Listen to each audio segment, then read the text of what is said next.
name is Brian Keith, candidate for District 7 City Council.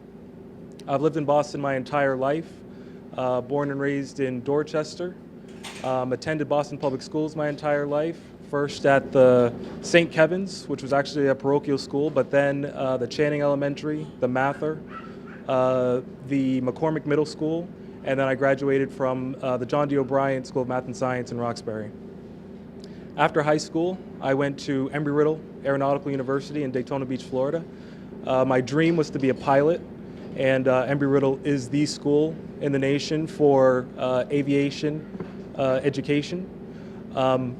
Started there about a year and a half, actually about a year in, I just realized that I would not be able to afford the schooling and the pilot training. So what I did was I didn't let my lack of funds define who I was. I instead stayed at the school because aviation is my passion, and I switched my major to business, aviation business to be exact.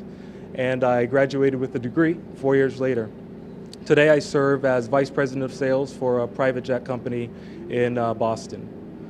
My wife and I, Joanne, who is right there in the crowd, we moved to Roxbury 4 years ago. We moved right to Mount Pleasant Ave. We purchased a home.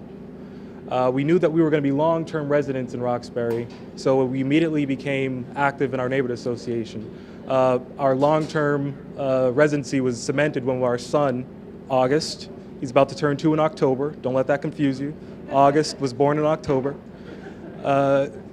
We knew that he was going to be here. We knew that we were going to have to make this neighborhood, work for us and also work for him long term.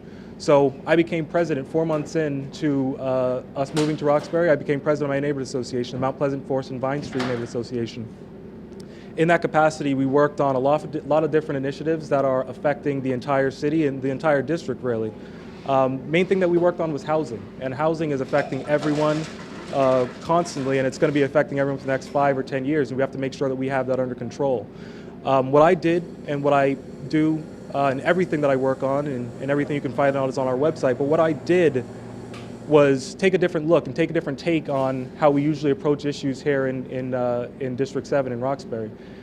Where I think most people, especially when developers come in, a lot of people will say, a lot of neighbors will say, stay out of here, we don't want you, we don't want your neighborhood.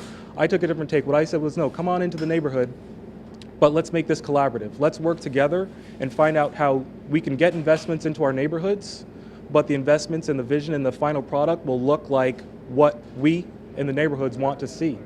And that's what happened. We worked for about a year with a developer, several developers actually, and when they were coming in to build 18 market rate units, after working with them, we were able to get them to build 6 affordable and 12 market rate units.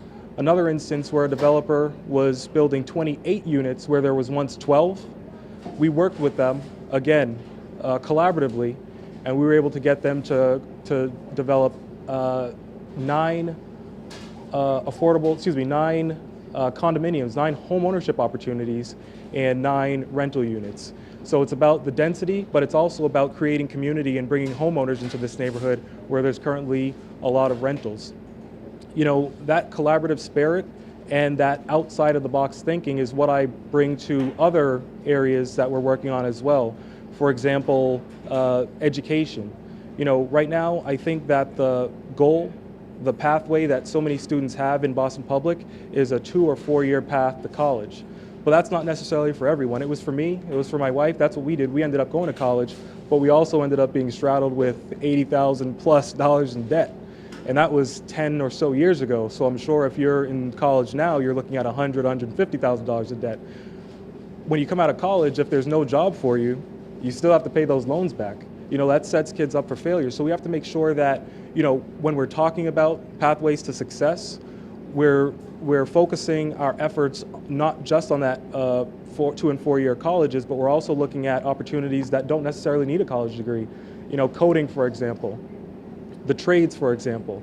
We need to make sure that we're supporting kids where they are and making sure that, what they're interested in, we're finding ways for them to be successful in those areas.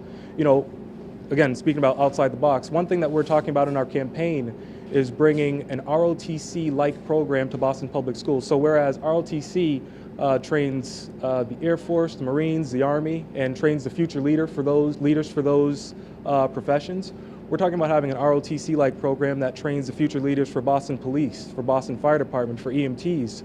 So, and this goes beyond what they're talking about when they talk about cadet programs. This is actually teaching about the culture. This is teaching about, what they do on a daily basis. This is teaching about the history. And if you're a firefighter, it's teaching about things like burn rates. So it's teaching about, it's teaching kids about a profession where they don't necessarily need a college degree, but they can be successful and they can have, lucrative careers, and they can have retirement where they can take care of themselves and provide for their families. These are things that I don't think, when you talk about politicians who've been in office for a while, these are things that they don't think of because they're not being innovative. We need to be in this city. This is Boston. We're an innovative mecca. We need to bring that innovation to our neighborhoods and to District 7. I do hope to earn your support.